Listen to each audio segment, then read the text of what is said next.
नमस्ते जी। कैसे हैं आप सब। अगर आप भोजपुरी शायरी को पसंद करते हैं तो आप हमारे मिजाज म्यूजिक शायरी चैनल को जरूर सब्सक्राइब करें और बेल आइकन को जरूर दबाएं। हजारों दर्द सह के जियतानी हम, हजारों दर्द सह के जियतानी हम, तोहरा याद आज पियतानी हम। बर्बाद कके हमार जिंदगी तो मुस्कात बारू। हाँ, बर्बाद कके हमार जिंदगी तू मुस्कात बारू।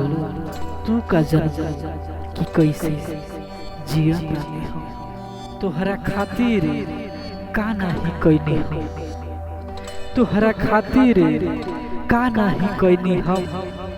फिर तू काहे छोड़ दे एह हाल में सनम। तोहरे खातिर दुनिया के ताना अनेकों गम सहनी हम। हाँ, तोहरे खातिर दुनिया के ताना अनेकों गम सहनी हम।